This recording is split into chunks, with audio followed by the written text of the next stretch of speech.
depois foi 43, 44. Olá, tudo bem, gente? Começando mais uma edição do nosso Line 7. Hoje eu bato um papo com ela, com a Cleusa. Obrigado pela presença, Cleusa. Seja bem-vinda. Obrigada. Obrigada, Zé Raimundo, pelo convite da Line 7. Prazer estar aqui. Gente, a Cleusa Bernadette Lara Correia, natural de Betim, ela é casada, mãe de 2 filhos, graduada em Economia pela Universidade de Itaúna e pós-graduada em Administração e Políticas Públicas pela Fundação Pedro Leopoldo. Verdade. Ou seja, não é ninguém que veio de paraquedas, né, igual as pessoas pensam. Tem um pouco de estudo, um pouco de experiência aí na área pública também, né? Acompanho o Vitório há quanto tempo já, Cleusa? Podemos dar quase 37 anos. Eu comecei a trabalhar na SADA em 1987. Era uma criança, né? Bastante tempo. Em 91 passou a ser assessora parlamentar. Isso, foi o primeiro mandato dele, começou em 2091, foi até 2007. Participei ativamente desses 4 mandatos, né? Nessa interação com os municípios, com Brasília. Inclusive, fiquei em Brasília durante quase 2 anos. Então, já conheço como funcionam as coisas dentro de Brasília. Em 2009, assumiu a diretoria administrativa e financeira do Grupo Deva. A Deva é a concessionária de caminhões Iveco, né? Temos também uma concessionária Fiat lá em Itabira. Então, desde então, ainda estou lá no grupo também, participando dessa área lá também. Em 2016, coordenou a campanha do Vitório Medioli. Isso, uma campanha vitoriosa que nós começamos aí com 3% das pesquisas, né? E graças a Deus fomos vitoriosos no primeiro turno. E como que foi essa experiência de coordenar essa campanha? Foi tão vitoriosa? Olha, foi uma campanha muito propositiva, uma campanha de um planejamento bem feito, de muitas visitas, indo para as ruas, e o plano de governo, né? Foi um plano de governo aí muito extenso e que, graças a Deus, estamos conseguindo cumprir desde 2017, quase todas as metas já estão sendo cumpridas. E como que foi o convite que surgiu para você compor a chapa com ele sendo vice? Em 2017, comecei a trabalhar, estava como secretária de gabinete.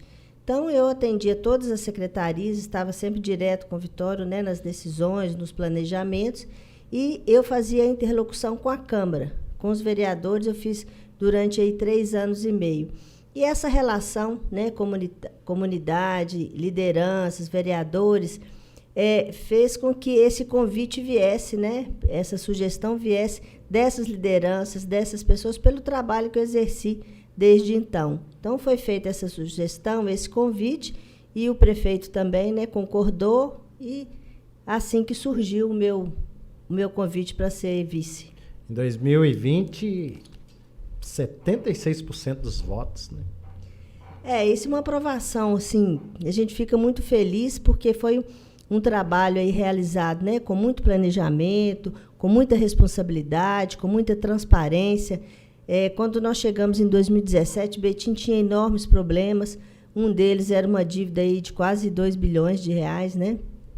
E nós conseguimos pagar essa dívida, nós tivemos muitos problemas, inclusive, no período 2017 e 2020, de chuva, de dengue. Depois veio a pandemia, tivemos problema aí com Andrade Gutierrez. Então, assim, foi um mandato de muitos problemas. Mesmo assim, nós conseguimos nos sobressair nesse turbilhão de problemas e ainda sair com pontos positivos, né? De obras, de infraestrutura, de saúde, educação. Então, assim, a gente fica feliz porque é um reconhecimento do trabalho realizado.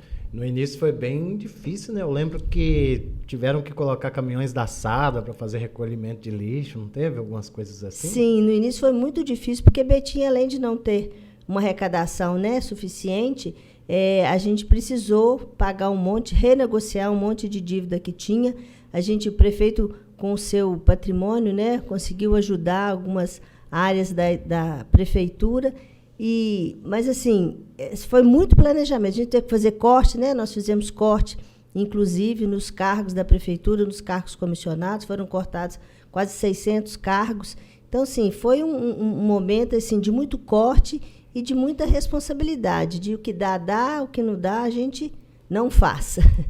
Eu gostaria que a senhora falasse sobre a construção de creches, unidades básicas de saúde, unidade de pronto atendimento, as avenidas sanitárias, além das obras de infraestruturas e ações sociais, já que a senhora esteve à frente de vários desses projetos.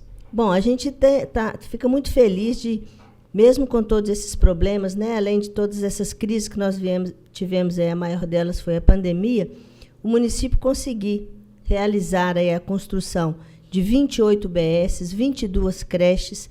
As UBSs, a gente foi uma UBS planejada, nós temos aí 2 tamanhos de UBS, dependendo do tamanho de cada região, e elas são, assim, bem feitas, projetadas para a UBS e são modernas. E isso leva ao ajudar as famílias de que elas precisam realmente estar mais próximas para poder levar seus maridos, suas crianças. A creche da mesma forma. Quando nós saímos, né, para trabalhar, para a gente fazer o nosso crescimento profissional, nós precisamos deixar as nossas crianças em local seguro, que a gente sabe que ali, além de serem cuidados, vão ser também alfabetizados por pessoas competentes e levando isso muito para perto da nossa casa. E isso é muito bom, porque nós tínhamos aí uma demanda muito grande, né, de vagas de creche. Hoje a gente já está conseguindo, aí, graças a Deus, acho que até final de 2024 a gente já vai ter terminado toda essa demanda. Agora, nós tivemos o Centro Materno Infantil, que é esse prédio que foi construído aí com 5 andares, todo moderno, todo cuidado lá, e que, assim, que não deixa a desejar de nenhuma estrutura de hospital particular. Nós estamos agora reformando aqui a maternidade antiga ali do Imbiruçu, estamos reformando aquele espaço. Vamos montar ali o Centro Integrado de Atenção de Saúde da Mulher e da Criança, onde nós vamos concentrar ali todo o atendimento especializado de toda a saúde da mulher e também dos nossos filhos, né, das nossas crianças. Então, assim, é um cuidado com a saúde, é um cuidado com as pessoas, principalmente as pessoas que mais precisam. Nós tivemos aí as avenidas sanitárias, né, 4 avenidas sanitárias já feitas, que é também um cuidado com a saúde, porque quando você tem avenida, você deixa de ter todos aqueles problemas, né, de rede de esgoto. A gente tinha problemas muito graves que tinha na Avenida Cordiline mesmo. A gente tinha muita reclamação que tinha muito aqueles caramujos grandes, né? Então, assim, graças a Deus a gente está conseguindo acabar com isso.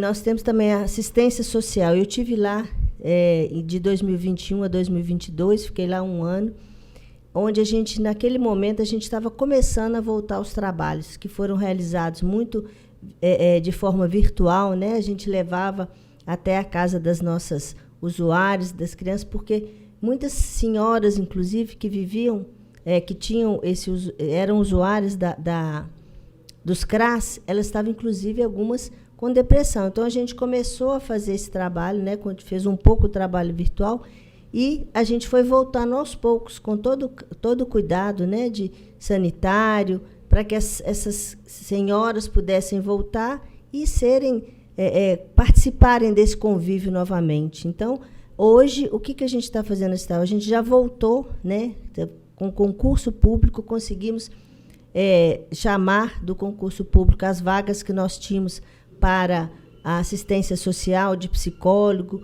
de assistentes sociais. Então, o nosso quadro hoje está completo, nós fizemos um chamamento que conseguimos completar esse quadro, e agora nós estamos partindo para a construção da sede própria dos CRAS.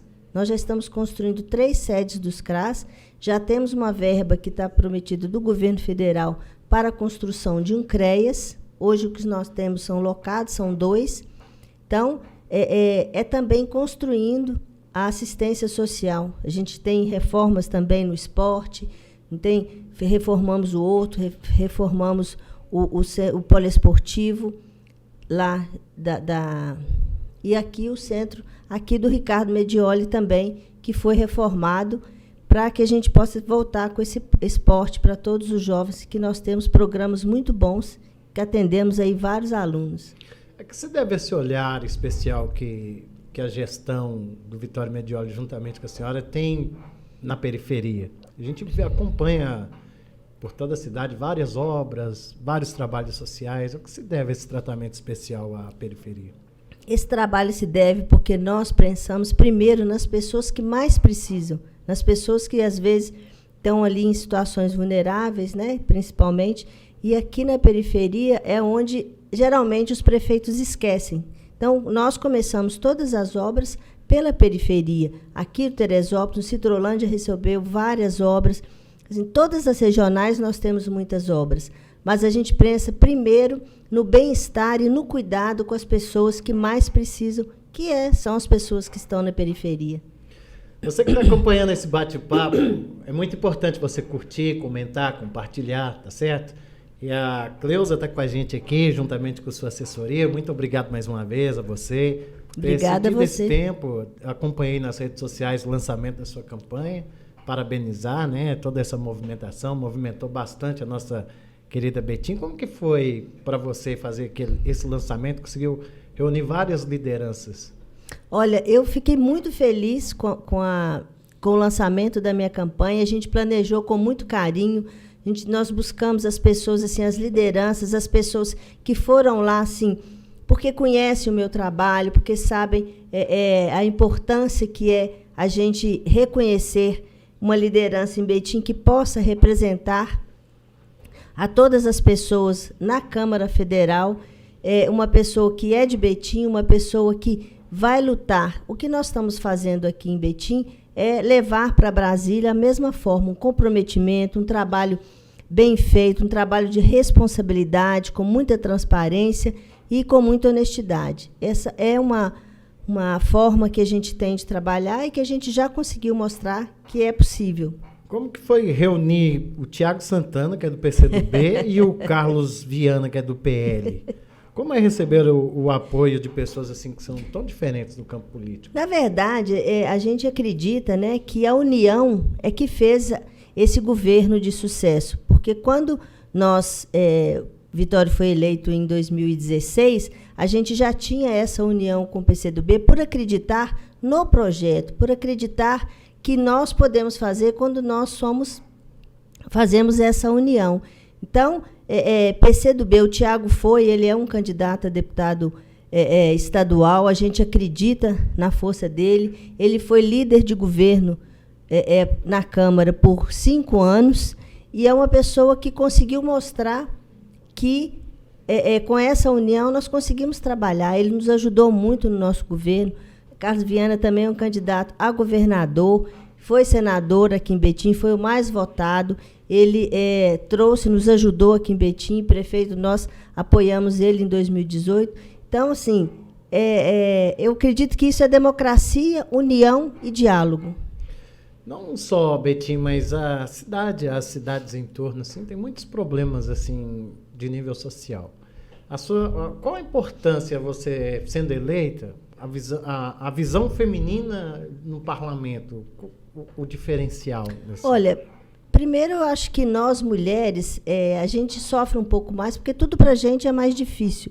Mas nós conseguimos, através do diálogo, a primeira coisa que eu fiz quando foi falado da minha pré-campanha foi visitar os municípios aqui da região metropolitana e pedir licença a eles para entrar, porque como saiu bem tardia a minha campanha, eu consegui conversar com eles, falar, eu sei que você já deve ter um compromisso, mas quero pedir licença para entrar no seu município, para a gente poder buscar os votos que você não vai conseguir para o seu candidato, é um crescimento para a região, contar com eles, dizer para eles que estarei à disposição, né, caso eleita, que eles podem contar com a gente, porque não é pensar só em Betim. Deputado federal, você tem que pensar no estado inteiro. Então, essa união, essa conversa faz muito parte de nós, mulheres, né?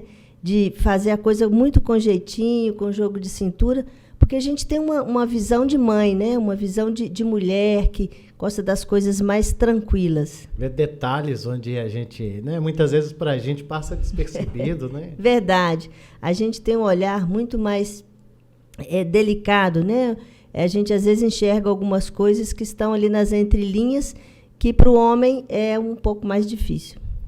A Prefeitura de Betim está promovendo a campanha de vacinação antirrábica para cães e gatos. Segundo a zoonose, cerca de 46 mil animais acima de 3 meses de idade em bom estado de saúde poderão ser imunizados contra a raiva no município. Essa área animal também é muito importante.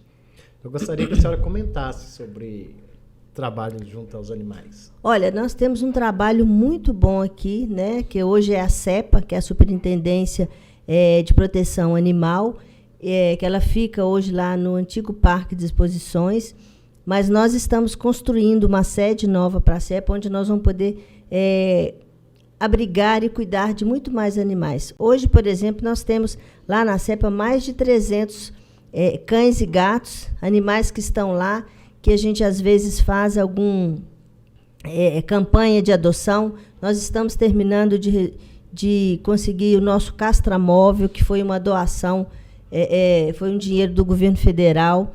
Nós já fizemos mais de 7 mil castrações em todo o município, desde quando a gente criou a SEPA, desde quando a gente está fazendo isso através de dinheiro do governo do estado, do governo federal. Então, assim, é importante, principalmente essa castração, para que a gente possa tirar esses animais da rua, principalmente com doenças, e a gente tem um carinho muito especial, principalmente nós temos aí a nossa primeira-dama, que é muito envolvida nessa área e que gosta muito, que sempre está aqui nos ajudando. Constantemente, nós vemos publicações sobre vagas de emprego em Betim, mesmo diante de toda essa crise econômica. Durante a pandemia, Betim ganhou várias empresas como centro de distribuição da Amazon. Gostaria que falasse um pouquinho sobre esse assunto também. Olha, a Superintendência de Emprego e Renda, ela está ligada à Secretaria de Assistência Social.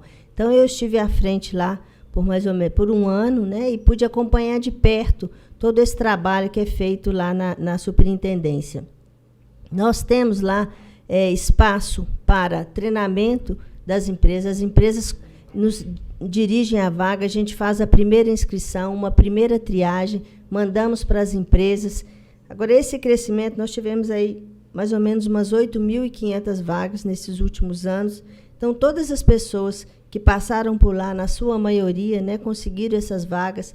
E a gente faz ali algumas capacitações, a gente tem parceria com o SESI, com o SENAC, a gente faz parcerias de cursos profissionalizantes, né, de curta duração, e que nos propicia de mostrar a essas pessoas que elas podem buscar essas vagas, prepará-las para que elas possam buscar essas vagas de todas essas empresas que estão vindo para cá.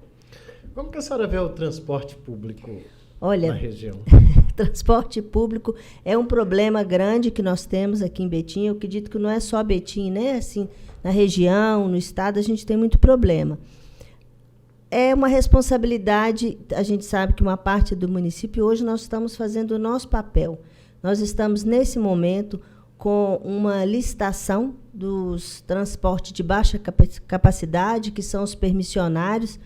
Então, a gente está nesse momento aí exatamente da licitação, para que a gente possa renovar, né, essa frota que tem aí da baixa capacidade. Agora, o transporte público, né, da empresa, nós temos aí uma concessão para Santa Edvige até 2024, e eu, inclusive, até conversei outro dia que, terminando essa licitação, né, da baixa capacidade, a gente precisa começar a planejar e programar essa próxima licitação, que deve acontecer em 2024, para a gente tentar, com o projeto, com o planejamento, achar qual que é a melhor forma para a gente fazer essa nova licitação. Mas a gente sabe que é um problema e que, às vezes, não é tão fácil de resolver, mas a gente está fazendo a nossa parte aí com esse planejamento todo. A senhora acredita que vamos ter ainda um metrô em Betim? Olha, eu acredito que um dia sim, né? Mas eu acho que, no momento, não vejo assim, uma viabilidade a médio prazo, porque é realmente um projeto de custo muito alto. Então, não sei, não vejo viável por enquanto. Mas vamos lutar por isso. E a questão do aeroporto? Olha, o aeroporto, ele vai sair, inclusive a gente já está, né, com algumas obras lá, já começou a terraplanagem. Então, sim, é uma obra que vai trazer para Betim um crescimento econômico muito grande e vai também, daqui a pouco, né, depois que terminar a gente não tiver mais o transporte de carga e ter também o transporte de passageiros, vai nos possibilitar que a gente consiga pegar um avião muito mais rápido. Porque hoje, para a gente ir para Confins, é no mínimo 2 horas daqui até lá. Então, se a gente conseguir daqui a uns anos, com esse transporte de passageiros, além da economia, para a gente, pessoas, vai ser muito mais rápido. O que se deve ser tão boa assim a avaliação dessa gestão do Vitório juntamente com a senhora? Olha, o que a gente fala, o que principal que a gente tem, que é um governo honesto, um governo que não tem corrupção, um governo que tem planejamento e, principalmente, muita transparência. Então, é um governo sério que faz de tudo isso aí cuidar do cidadão. Toda a verba, todo o dinheiro, toda a arrecadação que é de Betim, ela é gasta com o betinense, ela é gasta com o cidadão betinense. Não tem nenhum favoritismo, não tem nada que faça com que o dinheiro do governo seja desviado. Então, é muita honestidade, transparência e competência. Como que é ser vice-prefeita? Olha, eu falo com muito orgulho que acho muito bom, gosto disso, porque eu consigo fazer aquilo que eu me propus na campanha, que é ser uma vice-atuante. Então, eu sempre estou nos projetos, nas decisões, mas também estou muito na rua. E ter esse contato com as pessoas, para mim, é de grande relevância. Primeiro, porque eu gosto muito de ouvir as pessoas, gosto muito de ouvir o que elas estão precisando, quais que são as dificuldades, porque a gente consegue nos planejar e ajudar de alguma forma. Às vezes, você não ajuda uma pessoa. Com uma decisão, você consegue ajudar muitas pessoas. Então, esse é uma coisa que me deixa com muita alegria, principalmente, é estar no meio das pessoas. Já há mais de 10 anos, Betim não tem um deputado federal, né, Cleusa? Qual que é a importância de se ter um representante lá em Brasília? Olha, é ter a voz de Betim lá em Brasília, é ter a voz de Minas. Isso tem um peso muito grande quando nós podemos discutir os nossos problemas. Betim tem 10 anos que não tem nenhum representante e a gente perde, principalmente, muitas verbas, né, de emendas, a gente perde verbas de projetos, de programas. Agora, principalmente, a gente perde o poder de poder decidir na hora de projetos de lei, de construir alguns projetos de lei que vão beneficiar o nosso Estado. Por exemplo, nós temos 2 grandes problemas em Betim hoje, que eu falo que é a dívida fraudulenta da Andrade Gutierrez, que se nós tivéssemos representantes, tanto no governo federal quanto na Assembleia, eu entendo que nós teríamos melhores condições de discussão, melhores condições de poder viabilizar, né, que essa dívida realmente chegue ao seu final. E outro problema que nós temos aí, ele é hoje, que é o Rodoanel. Que o problema... Betim não é contra o Rodoanel. Betim está pedindo que se mude, né, o traçado do Rodoanel, para que não divida, né, as regiões ao meio. Nós vamos dividir IPTB, nós vamos dividir Alterosa, vamos dividir Imbiruçu, onde essas regiões terão uma rodovia no meio do bairro. Você vai deixar de ter acesso de um lado e outro, e além de tirar as pessoas de suas casas, algumas empresas, equipamentos públicos, e também a dificuldade que vai ser de locomoção por causa esse rodoanel bem no meio dos bairros. Então, se nós tivéssemos deputados estaduais também, nós teríamos aí uma outra discussão. Nós teríamos deputados que pudessem chegar para o governador, né, conversar, explicar para todo o secretariado que está envolvido nesse projeto e mostrar de verdade o que precisa ser feito, a mudança essa pequena mudança do trajeto ia melhorar para a nossa cidade e também para a Contagem, que também tem o mesmo problema com esse traçado. Cleusa, como você é da área administrativa, da área pública, a candidata presidenciável pelo seu partido, ela tem uma proposta sobre um imposto único. Você tem alguma opinião formada sobre isso? Olha, há um tempo atrás eu já tinha estudado um pouco sobre isso. tem muitas coisas que se implicam nisso daí, mas eu acho que para as pessoas que pensam, né, os economistas, seria assim, de uma transparência, que seria de uma transparência e onde as pessoas iam conseguir burlar menos, né, o imposto. Eu acredito que é uma proposta que precisa se estudar, que precisa ser bem elaborada e discutida, principalmente. Não dá para, vai ser assim e pronto, né? Eu acho que a gente tem que discutir e, quem sabe, a gente faz isso de uma boa proposta. Gente, estou batendo um papo com a Cleusa Lara, que é vice-prefeita na cidade de Betim, candidata a deputada federal, né? Tirou um tempinho para bater um papo com a gente, falar um pouquinho sobre a vida, sobre os projetos, sobre o que ela já fez, né, Cleusa? E como que é estar perto do Vitória? Ele mais escuta ou mais fala quando vocês vão discutir alguma coisa? Na verdade, estar perto do Vitória é um aprendizado a cada dia. Então, estar com ele ali, quase 37 anos do lado dele, a gente aprende muito. E isso, para mim, é uma honra. Se a gente trabalha junto há tanto tempo, eu acredito, é uma parceria de sucesso. Então, ali existe uma lealdade, existe uma confiança. Então, a gente sempre cresce com isso no dia a dia. Vitória fala muito, sabe? Ele fala e toda fala, né? Ele quer explicar, ele ensina, ele vai mostrando qual que é a visão dele. Agora, quando precisa ouvir, ele ouve. Então, a gente tem que saber explicar. Ele é muito objetivo, a gente precisa ser muito objetivo para conversar com ele, mas ele ouve também.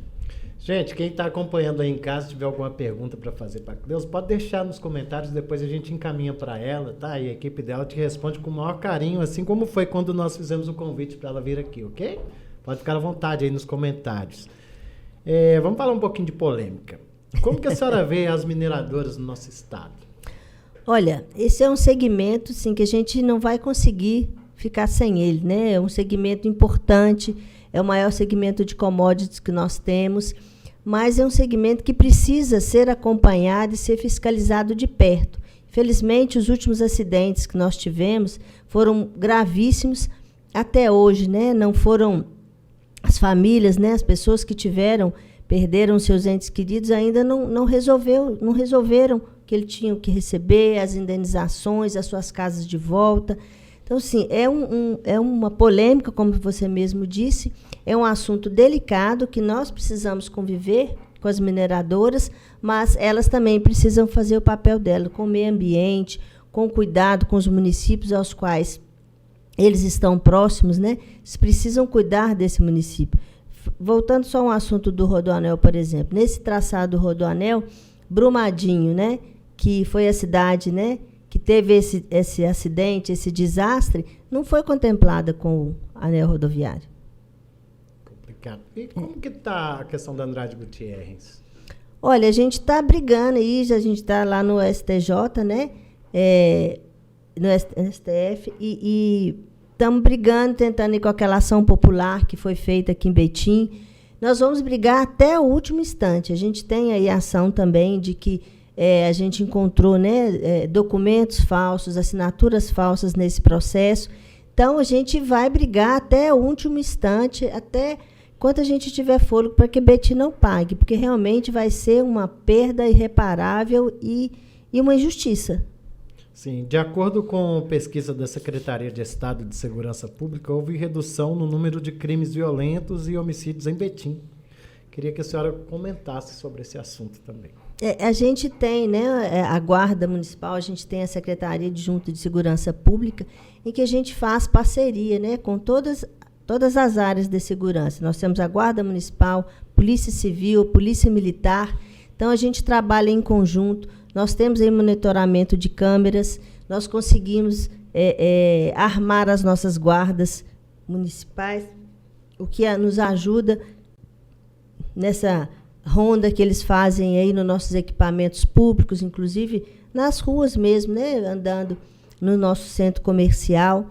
Nós temos projetos de colocar câmeras, né, em Betim, principalmente nas nossas áreas de entrada e de saída, para que a gente possa monitorar todas as placas que entram e saem e possam comunicar de imediato todo roubo. Então, assim, são cuidados que a gente faz. Eu acredito que desde quando a gente começa na educação infantil, que a gente vai abrigar todas essas crianças, na educação infantil, na escola integral, a gente consegue tirar essas crianças da rua e, com isso, a gente vai diminuindo também as crianças que possam se envolver com o crime. Betim foi referência no combate e enfrentamento à pandemia, né, Cruz? É verdade. Como que foi arregaçar as mangas e partir para a luta nesse momento tão difícil no nosso país? É um momento muito difícil que a gente vinha acompanhando quando começou em outros países, né? A gente veio acompanhando e a gente ficava com medo até o dia que chegou em Betim. Então, a gente fica muito preocupado, mas essa gestão, que é uma gestão, né, de uma pessoa muito competente, uma pessoa que está sempre vindo à frente, que é o nosso prefeito, a gente participou. Fizemos o planejamento, né? E a primeira decisão que a gente tomou, o prefeito tomou junto com a gente, foi de colocar o hospital, que seria a maternidade, né? O Centro Materno Infantil, hoje, que estava pronto para inaugurar em maio, Dia das Mães. Nós pegamos esse hospital e transformamos ele no hospital de Covid, no CTI de Covid. Então, fizemos o hospital de campanha, fomos o primeiro município a fazer o hospital de campanha em Minas. Primeiro, claro, que Belo Horizonte, que acabou que também não conseguiu fazer, o Estado também não conseguiu fazer. Então, a gente arregaçou as mangas, todo mundo, nós não deixamos de trabalhar nem um dia, fomos, inclusive o prefeito, todo mundo com muito cuidado, todo mundo com distanciamento, mas preocupados ali em atender toda a população, toda a comunidade que chegasse sequer com uma gripe menor. Fizemos os exames todos, conseguimos comprar vários exames e cuidando, contratamos os profissionais que eram necessários, fizemos todo o processo com muita transparência e com muita rapidez.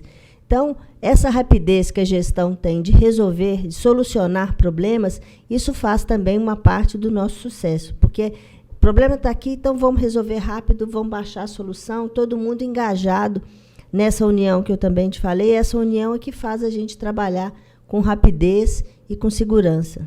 Eu me lembro que teve um representante de Betim na Rússia, né, negociando as vacinas, só que não teve um prosseguimento, não chegou até o fim. Parece que o governo federal não autorizou.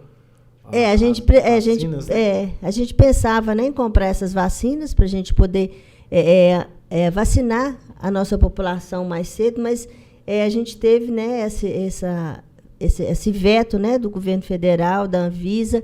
Então, nós não conseguimos comprar. A gente ficou frustrado, mas a gente estava preparado, já tinha reservado, inclusive, a verba para essa compra, esperando que chegasse, mas, infelizmente, não conseguimos. Mas segue investindo, né? Tem o Vacimóvel.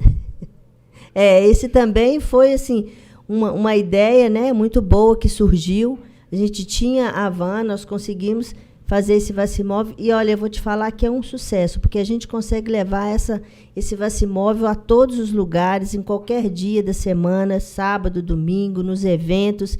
E, para nossa surpresa, muita gente tem acesso, adora e fala que que bom que eu posso vacinar agora, eu não tive tempo de ir. Então, assim, essa adesão foi muito grande e a gente conseguiu aí vacinar boa parte do nosso município. Continua vacinando, né? Boa parte dos nossos cidadãos que vão continuar aí até o dia que a gente precisar vacinar. Nós já estamos na 4ª dose, daqui a pouco vai ter a 5ª. Chegou, né? a ter caso de Covid na família? Eu tive Covid 2 vezes, o meu marido teve e meu filho mais velho. Complicado. Eu tive alguns irmãos também que tiveram. Minha mãe, que está com 89 anos, graças a Deus, não teve. Então, perdi uma tia com 86 anos de Covid também, e perdi, infelizmente, alguns amigos, né, alguns colegas que nós perdemos. Acho que todo mundo perdeu. Né? Parecia tão distante, né? Quando começou, parecia na China, e veio chegando. Aí, de repente, fechou o comércio em várias cidades. E aqui vocês seguraram bravamente enquanto deu, né? Nos primeiros dias a gente fechou tudo, né? Vamos fechar. Depois a gente teve que flexibilizar um pouco, porque a gente tinha que pensar na saúde das pessoas, na saúde do município, mas a gente tinha que pensar na saúde econômica também. Então, a gente conseguiu aí abrir o comércio aos poucos, com horário reduzido, depois a gente abriu um pouco os restaurantes, a escola, né, as aulas, que foi o que mais demorou a voltar. Mas a gente sabe que esse enfrentamento não foi fácil, a gente sabe que a gente contou muito com todos os profissionais da saúde, acho que a gente tem que agradecer, porque eles colocaram, né, eles iam mesmo para o enfrentamento, porque eles tinham que estar ali no dia a dia com as pessoas, era uma doença nova, que muita gente precisou aprender a conviver, a saber como que a gente ia enfrentar, né? Os próprios médicos, né? Houve muita dúvida, né? Mas, graças a Deus, entre tudo isso que aconteceu, a gente foi uma cidade, a gente fica feliz de não ter deixado sequer uma pessoa em Betim com qualquer suspeita de Covid sem atendimento. Então, tanto nas UPAs, quanto no hospital de campanha, ninguém deixou de ser atendido. Isso para a gente fica feliz, porque naquele momento era difícil, mas todo mundo foi atendido. Como que foi receber o presidente da República aqui em Betim? Olha, receber o presidente da República é sempre, sim, um privilégio, né? Não como candidato, mas como presidente. É o nosso presidente, a pessoa que governa o nosso país e que a gente sabe que tem seus acertos, mas também tem seus erros, e a gente acompanha e torce para que o Brasil, né, com o presidente que está no momento, que ele consiga cuidar de todas as pessoas, de todos nós cidadãos. E como que a senhora vê a polarização, a forma que está hoje? Ou é muito esquerda, ou é muito direita? Hoje está mais assim, ou é Lula ou é Bolsonaro? Na verdade, eu acho que essa polarização ela é muito prejudicial, porque todo mundo fica muito preocupado ou com um ou com o outro, e às vezes a gente pode ter um candidato aí que na terceira via, que pode nos ajudar, mas toda a polarização ela inibe muito o diálogo, né? Porque inibe algumas construções. Eu não sou muito a favor da polarização, e eu acho que a gente tem que ir fora da caixa e fazer algumas análises para a gente ver realmente qual que é o melhor candidato. E hoje nós estamos aí nesse momento. Então, o que eu estou dizendo sempre é que a gente precisa estudar os nossos candidatos, saber quem são, saber o que eles fizeram, o que a gente pode acompanhar da vida, né, profissional e política deles, para a gente fazer esse exame de consciência e nós escolhermos o que a gente achar melhor. E, principalmente, o que eu estou falando muito é não anular o voto e nem votar em branco. Porque quando a gente faz isso, a gente se abstém do nosso direito e da nossa obrigação, né, do nosso dever de escolher. Porque se você faz isso, você vai tolher o seu direito de depois cobrar alguma coisa de alguém. Né? No Estado já é menos polarizado, né? No Estado está menos polarizado, é uma discussão, né, um pouco menos dividida, mas também que merece o nosso olhar para a gente realmente escolher aí quais são os melhores candidatos. De Estado, a senhora está compondo com Viana? Na verdade, o nosso partido, né, que é a União Brasil, ele não escolheu nenhum, deixou livre, né, para a gente caminhar. Então, saindo um pouco da polarização, né, tem o Viana aí com algumas propostas, que foi o senador, inclusive, mais votado aqui em Betim, que a gente... ele já veio aqui em Betim 2 vezes, é um candidato que comunga um pouco mais com as nossas ideias. Né? A senhora acha que o Vitório vai tentar ser candidato a governador em 2026, será? Olha, eu acredito que é uma possibilidade, né? Se ele continuar na vida política, e eu acho que para Minas Gerais vai ser um ganho muito grande, porque a gente já tem exemplo do que foi feito em Betim. Então, Vitório Medioli no Estado, eu acho que a gente ia ganhar muito com isso, o Estado inteiro. Ele teve, sim, muita gente que ficou triste porque ele não conseguiu ir agora, né? Não foi agora em 2022, mas que espera também que ele venha em 2026. Gente, quem está acompanhando aí esse bate-papo com a Cleusa, nosso muito obrigado. Não esqueça de curtir, comentar, compartilhar. Como que foi entrar no partido? Como que surgiu o convite de fazer parte do partido que a senhora faz parte hoje? Na verdade, em 2020, eu estava no partido, né, no Podemos, que inclusive fazia parte da direção do Podemos, mas a gente conversando, eu fui para o PSL. Quem me convidou para ir para o PSL foi, na época, o atual presidente, que era o Ronivon Neguinho, que hoje, inclusive, é candidato a deputado estadual. E a gente foi conversando e batendo papo. Eu deixei para fazer essa filiação no último dia, na última hora, porque a gente estava conversando qual que era o melhor. Então, nas composições e nas conversas, o PSL foi o que mais a gente conseguiu acertar. E eu acho que era um partido bom à época. Aí, depois, agora, ele é a União Brasil, que é a junção, né, do DEM com o PSL. E aí eu não saí de lá, até porque a gente estava fazendo ainda a composição e, como eu não tinha pretensão a sair candidata a nada, estava tranquilo. Deixou ali para os 45, né, do segundo tempo. 45 do segundo tempo. Deu tempo de juntar uma boa equipe ainda, né? Deu. Graças a Deus. Eu acho que o trabalho, né, que eu fiz como vice-prefeita, como secretária de gabinete, junto com o nosso prefeito, as pessoas, eu fico muito feliz porque eu estou recebendo muito apoio voluntário, sabe? As pessoas, olha, eu vou com você porque eu acredito no seu trabalho, já sei o que você fez. Então, é muito bom quando você recebe esse retorno das pessoas, né, que estão ali no dia a dia, ou às vezes nem estão no dia a dia com você, mas que te acompanham. Porque isso faz como um reconhecimento de que o que a gente está fazendo, pelo menos, está dando certo. Isso aí. O que você está achando desse bate-papo aqui? Eu estou achando bom, porque dá para a gente explicar, né, falar um pouco do que eu penso, falar um pouco do trabalho que é feito, de como que a gente trabalha. Eu queria te agradecer, porque eu acho que é uma oportunidade, inclusive uma oportunidade das pessoas me ouvirem, né? Sim, o intuito é esse, é mostrar a pessoa que está do outro lado, né? Porque, assim, suponhamos que eu não conheça a realidade, não conheça a equipe que trabalha, aí eu ouço falar da vice-prefeita, e as pessoas têm que conhecer o ser humano, a mãe, a pessoa que deixou a família de lado para colocar o nome dela à disposição, não só mais no município, mas de todo um estado, né? A gente tem, assim, quando a gente coloca o nome da gente à disposição, todo mundo acha que é tudo mil maravilhas, né? Mas a gente vai com isso para uma missão, porque hoje eu entendo isso como uma missão, porque a gente precisa de bons candidatos e, principalmente, de pessoas compromissadas com o município, com o estado.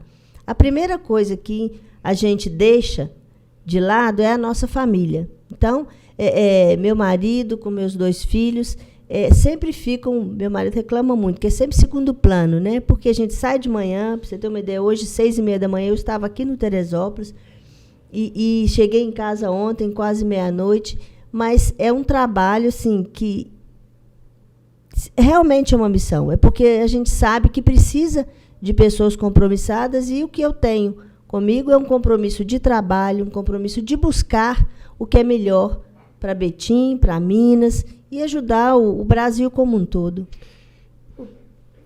Abrindo as urnas, saindo o resultado, a bênção de Deus vindo e a senhora sendo eleita, o que o eleitor pode esperar do mandato da senhora? Olha, o eleitor pode esperar de mim muito trabalho, muita dedicação, que é o que eu fiz sempre a minha vida toda, desde quando eu comecei a trabalhar.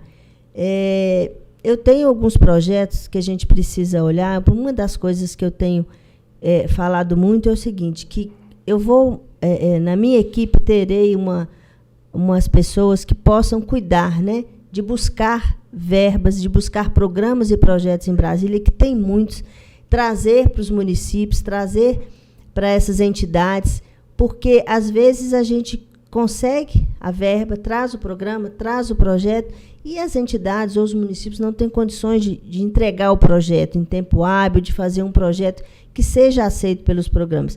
Eu quero montar uma equipe que vá buscar essas verbas e consiga ajudar os municípios e as entidades a fazer os projetos e entregar para que elas possam realmente buscar, utilizar essa verba. A gente sabe que em Betim, inclusive, né, a gente tem muitas entidades que, às vezes, podem buscar e elas não têm quem fazer esse projeto. Ou, às vezes, elas recebem a indicação da emenda e elas não conseguem utilizar. Então, você tem que devolver. Aí você volta para aquelas verbas de fundo perdido e aí começa o processo todo de novo, é demorado. Então, é tempo e dinheiro perdidos.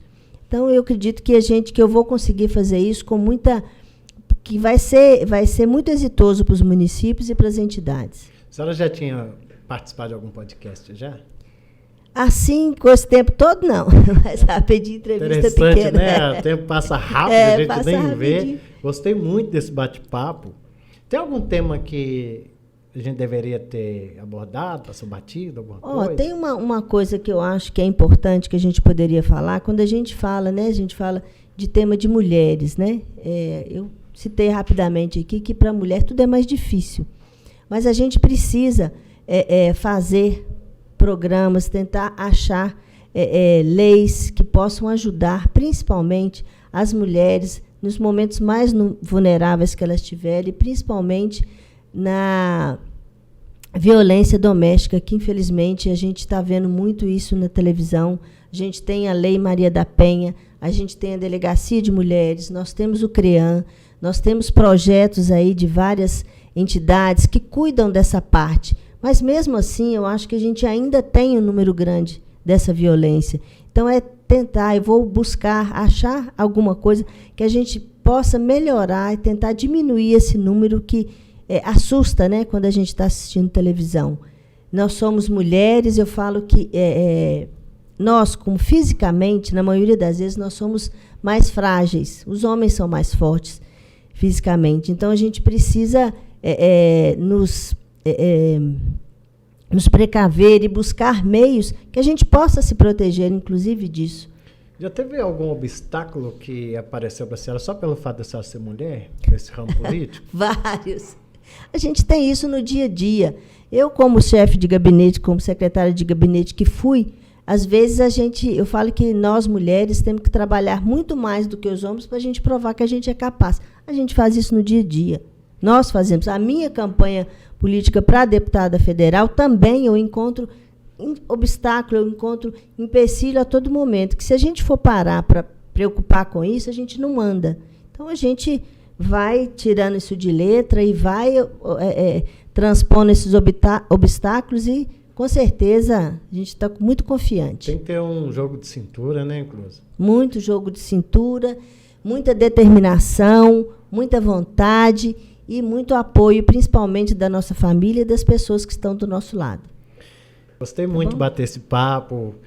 Quando eu te conheci lá em 2008, se eu não me engano, ver hoje que está mais solta, assim, tá mais tímida.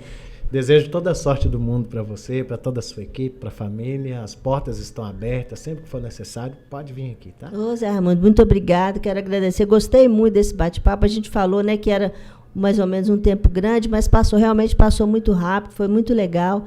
Quero aqui agradecer os ouvintes da Line 7, né, por ter me propiciado fazer levar para eles quais são os meus pensamentos, quais são as minhas ideias.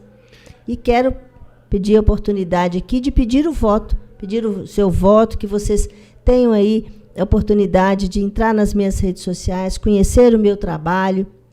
E quero realmente poder representar todos vocês lá na Câmara Federal. Não sairei de Betim, continuarei morando aqui, continuarei próximo da Prefeitura, porque é nessa proximidade, nesse diálogo que a gente vai fazer Betim crescer mais ainda, o Estado também, e conseguir fazer essa parceria, que é o que a gente vem conduzindo aí há muitos anos. Então, peço o seu voto, Cleusa Lara, 4499, para deputada federal. Quem falou que ia acompanhar esse bate-papo e pediu que eu te entregasse um abraço foi o prefeito da cidade de Igarapé, o Arnaldo Chaves.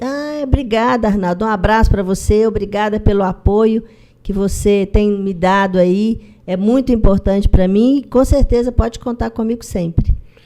Gente, espero que você tenha gostado de conhecer um pouco mais sobre a Cleusa, sobre a história dela, sobre os planos dela, sobre tudo. Não esqueça de curtir, comentar, compartilhar. Tem um espacinho aí para você, aí a gente encaminha a sua pergunta, bate-papo. Quem quiser conhecer a Cleusa, tirar uma foto com ela, deixa eu uma mensagem que a gente encaminha para a equipe dela, que vai atender com todo carinho. Obrigado mais uma vez, Cleusa. Obrigada, Zé Raimundo. Boa tarde a todos. Deus abençoe a cada um e até uma próxima edição do nosso Line 7. Valeu, gente. Tchau!